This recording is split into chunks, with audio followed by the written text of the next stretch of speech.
नमस्कार सभी को, कैसे आप सभी। उम्मीद करते हैं आप सभी अच्छे होंगे। तो आज फिर एक नया टॉपिक आपके लिए लेके आए हैं फिजिक्स का यूनिट फर्स्ट से 11th क्लास। टॉपिक का नाम है हमारे पास फोर्सेस इन नेचर। इससे पहले मैं आपको ग्रेविटेशनल फोर्स के बारे में ऑलरेडी बता चुका हूँ।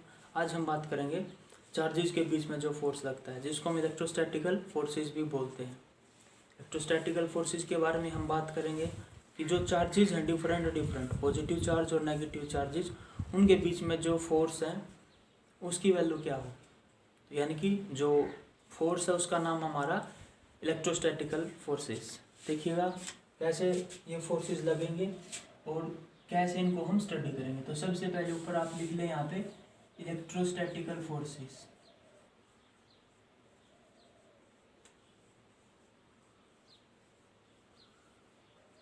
इसके बारे में हम बात करेंगे इलेक्ट्रोस्टैटिकल फोर्सेस के बारे में। देखिएगा इलेक्ट्रोस्टैटिकल फोर्सेस क्या है।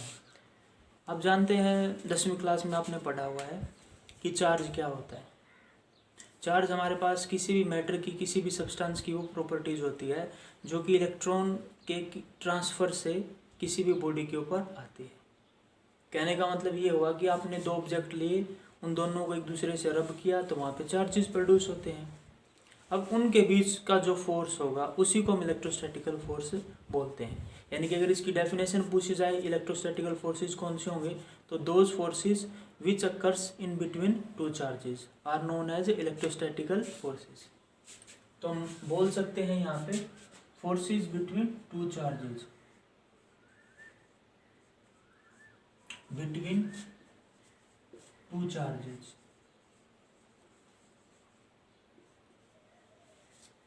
तो दो चार्जेस के बीच के फोर्स को इलेक्ट्रोस्टैटिकल फोर्स बोला जाएगा।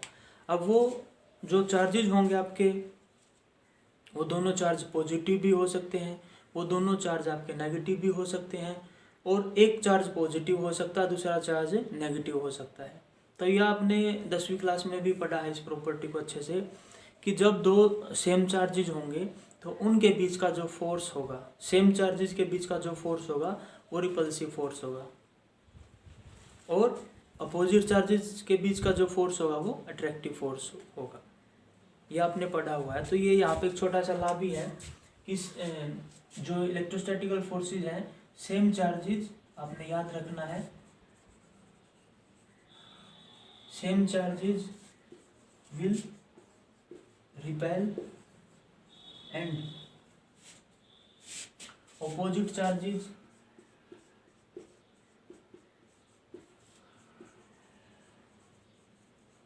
Will attract. क्योंकि जो सेम चार्जेज होंगे उनको electrical field line same type की होंगी तो एक दूसरे के ऊपर प्रेशर लगाएंगी।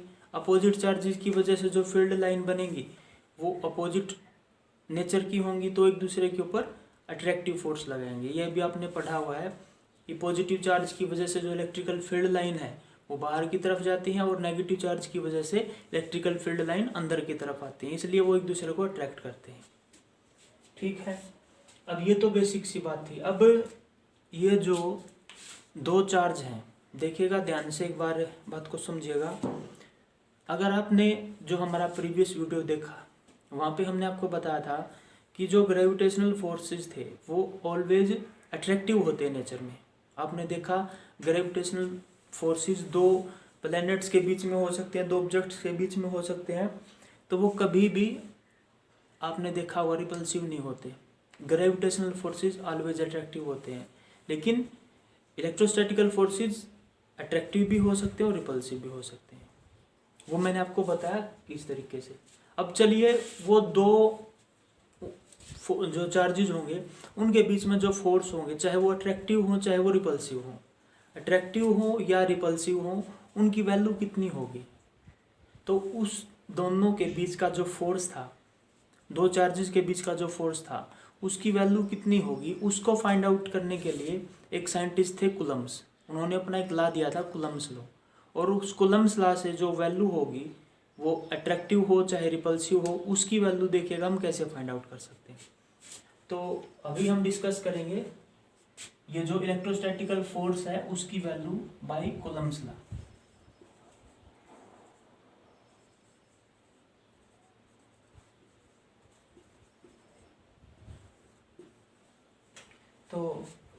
कूलम्ब्स एक साइंटिस्ट थे, उन्होंने एक्सपेरिमेंट किए थे, उन्होंने दो डिफरेंट चार्जेस लिए थे और उन्होंने क्या किया था, उन चार्जेस को, आप जानते हैं चार्ज की यूनिट हमारे पास कूलम होती है, आपने 10वीं क्लास में पढ़ा भी होगा, चार्ज को हमेशा हम कूलम में मेजर करते हैं।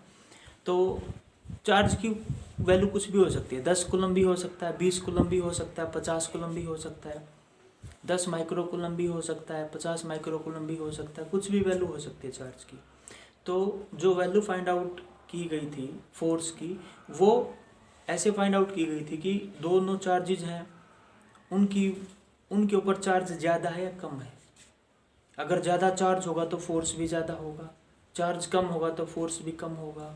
उनके बीच की दूरी, यानी कि जो दोनों चार्जेज हैं उनको हमने पास पास रखा है या दूर रखा है, उन दोनों चार्जेज को हमने कौन से मीडियम में रखा है, मीडियम का मतलब एयर में रखा है या वैक्यूम में रखा है या वाटर में रखा है या और किसी मीडियम में रखा है, तो उस पर भी फोर्स की जो वैल्यू है, फोर्स ज़्यादा होगा या कम होगा वो डिपेंड करेगा। यानी कि किस पे डिपेंड करेगा, उन दोनों चार्जेस के बीच की दूरी पे, उन दोनों चार्जेस के अमाउंट पे, यानी कि वो उनकी वैल्यू कितनी है, 10 कूलम है, 20 कूलम है, 50 कूलम है।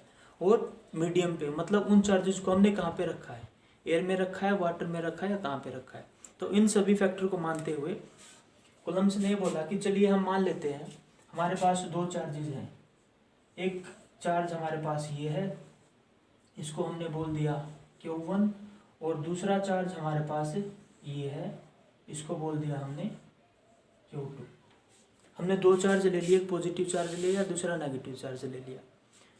एक को हमने बोल दिया Q1, एक को बोल दिया Q2। अब Q1 और Q2 की वैल्यू कुछ भी मान सकते हो आप, आर्बिट्रेरी कुछ हो सकती है, ये 5 कूलम हो सकता है, ये 10 कूलम भी हो सकता है, जो भी आप मानना चाहो, XYZ कोई भी वैल्यू आप मान सकते हो।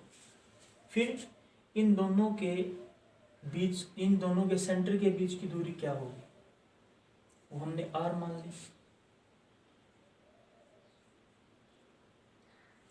देखिएगा अगर आपको ध्यान हो तो सारी चीज़ें वही हैं जो कि ग्रेविटेशनल फोर्स में थी।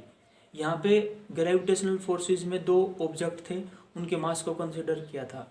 यहाँ पे हमारे पास दो चार्जेस हैं, तो उन दोनों चार्जेस का अमाउंट कंसिडर करते हैं। वहाँ पे भी हमने उन दोनों बॉडीज, ग्रेविटेशनल फोर्स में भी हमने दोनों ऑब्जेक्ट के बीच की दूरी को कंसिडर किया था, और इसी तरीके से यहाँ भी दोनों ऑब्जेक्ट के बीच की दूरी को कंसिडर करते हैं। तो फ़र्क ये है, वहाँ पे मासेस थे, यहाँ पे चार्जेस हैं, ये फ़र्क है। ठीक है, अब उन्होंने बोला कि बताइए इनके बीच का फोर्स क्या होगा।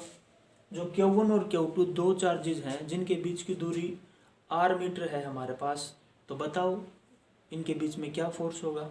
तो कूलम्ब्स ने बताया, अपने लॉ से बताया कि इन दोनों के बीच का जो फोर्स होगा उसको हम लिख लेंगे यहाँ पे, इन दोनों के बीच के फोर्स को हम लिख सकते हैं यहाँ पे FE, मतलब इलेक्ट्रोस्टैटिकल फोर्स। अगर आपको ध्यान हो तो ग्रेविटेशनल फोर्स में हमने यहाँ पे FG लिखा था, यहाँ पे अब FE लिखेंगे।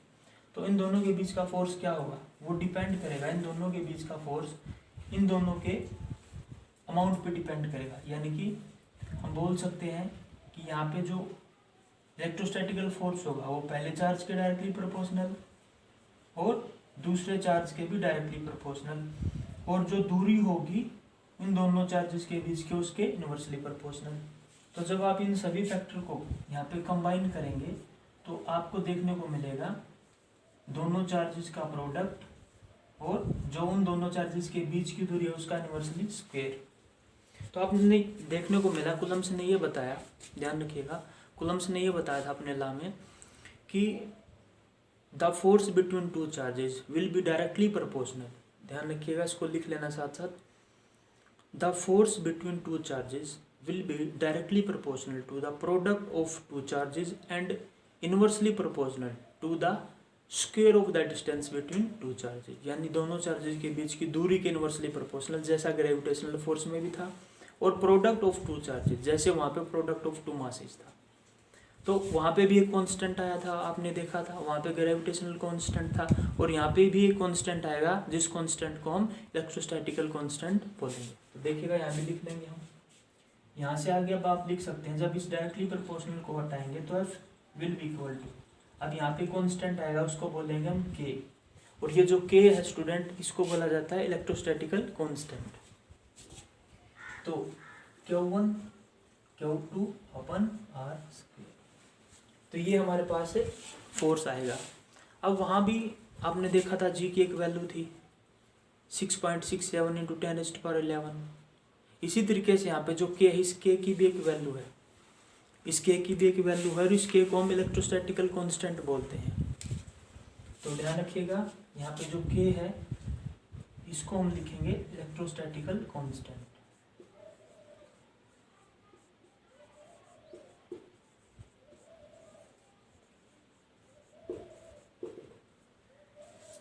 इसको बोला जाएगा आपका इलेक्ट्रोस्टैटिकल कांस्टेंट।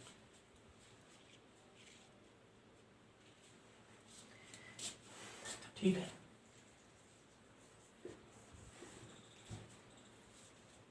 अब देखिएगा ये जो k है इसकी क्या वैल्यू होगी, इसको कैसे फाइंड आउट करेंगे, इसका डायमेंशनल फार्मूला कैसे लिखेंगे, उसके बारे में भी हम डिस्कस करेंगे। तो आपको अगर इतना समझ में आया हो तो यहाँ तक आप इसको नोट डाउन कर लीजिए, नोट डाउन कर लीजिए अपनी कॉपी में। और हम थोड़ी सी बोर्ड पे जगह बनानी है तो इसको थोड़ा सा मिटाना पड़ेगा।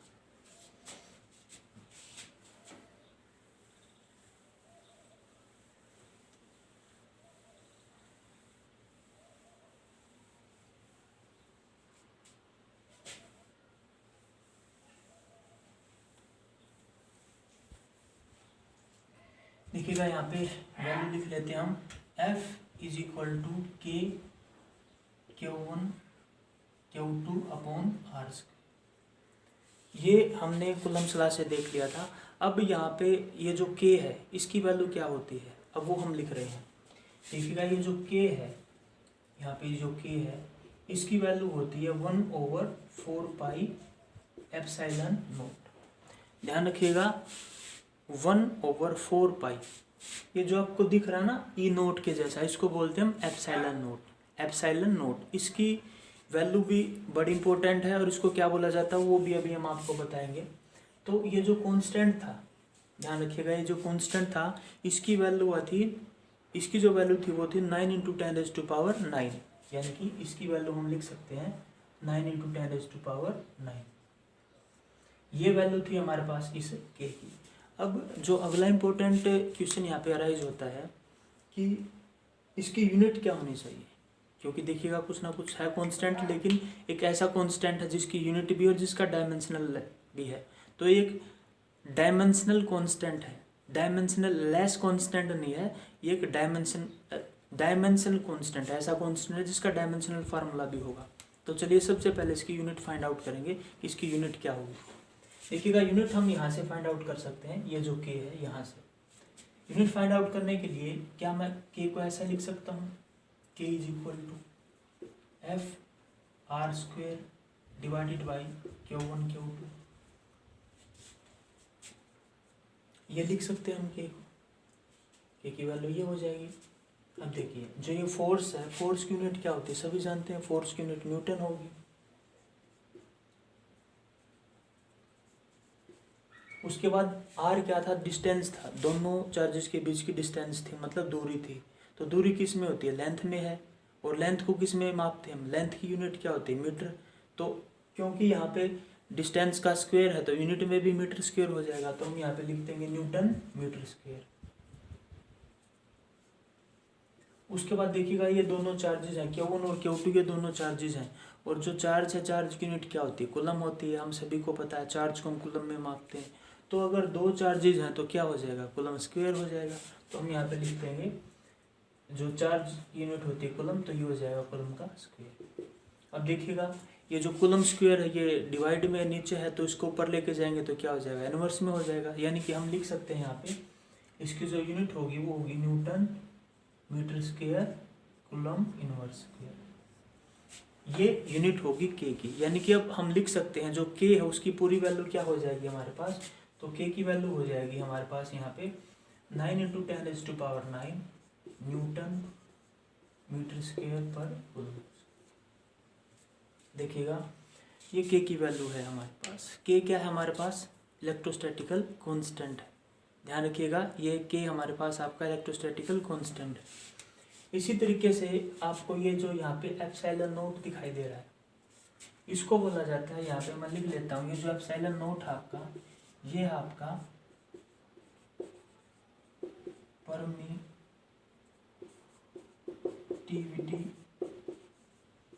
Of free space.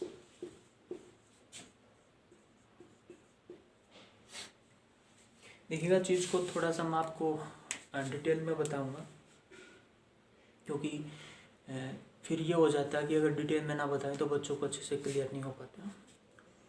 यहाँ पे सबसे पहले हमने दो चार्जेस लिए, उन दोनों चार्जेस के बीच की हमने डिस्टेंस देखी कितनी थी। उसके बाद हमने यहाँ पे ये देखा, ये फाइंड आउट किया कि जो दोनों चार्जेस हैं इनके बीच का फोर्स कितना होगा, वो हमने फाइंड आउट किया है।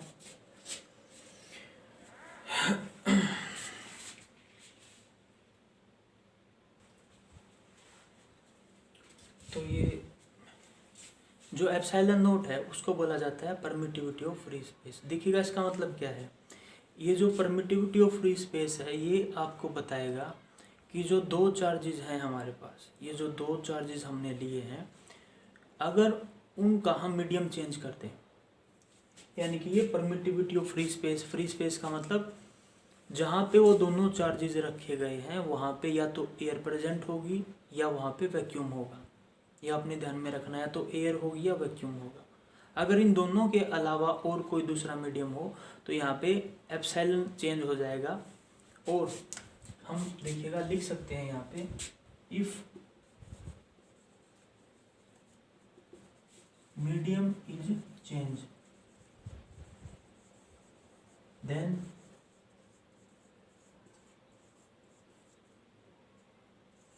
force becomes F is equal to.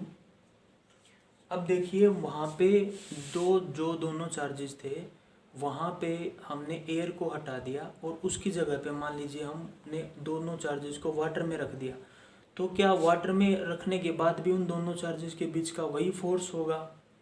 उन दोनों चार्जेस के बीच में क्या वही फोर्स लगेगा जो फोर्स पहले लग रहा था जब उन दोनों चार्जेस को हमने एयर में रखा था? तो नहीं लगेगा। वाटर में फोर्स जो है चेंज हो जाएगा। कैसे चेंज होगा देखिएगा, अब जो फोर्स की वैल्यू है वो हो जाएगी Q1 Q2 दोनों चार्जेस का जो अमाउंट है उसका product divided by 4 pi epsilon r square. यानी कि देखिएगा यहाँ पे हमारे पास जो K था तो वो K की वैल्यू थी 1/4 पाई एप्सिलॉन। यहाँ पे K की वैल्यू कितनी हो जाएगी 1/4 पाई एप्सिलॉन। यानी कि पहले जहाँ पे एप्सिलॉन नोट था तो वहाँ पे अकेला एप्सिलॉन आ जाएगा। यानी कि उन दोनों चार्जेस के बीच का जो फोर्स था वो मीडियम चेंज होने से चेंज हो जाएगा। तो स्टूडेंट, आई होप आपको ये कंसेप्ट पूरा क्लियर हुआ होगा। कंसेप्ट फिर भी अगर आपको कोई डाउट है तो वीडियो को आप एक बार फिर से देखें, अपने नोट्स बनाएं साथ साथ, क्योंकि इतना ये चीज़ आसान नहीं है। जितनी ज़्यादा प्रैक्टिस करेंगे उतना ज़्यादा आपको कंसेप्ट क्लियर हो पाएगा। तो आज हमने बात की इलेक्ट्रोस्टैटिकल फोर्स के बारे में, दो चार्जेस के बीच में लगने वाले फोर्स के बारे में, कौन कौन से फैक्टर पे वो फोर्स डिपेंड करता है, कब कम होगा कब ज़्यादा होगा, इसकी यूनिट क्या होगी, एप्सिलॉन नोट क्या है, इलेक्ट्रोस्टैटिकल कांस्टेंट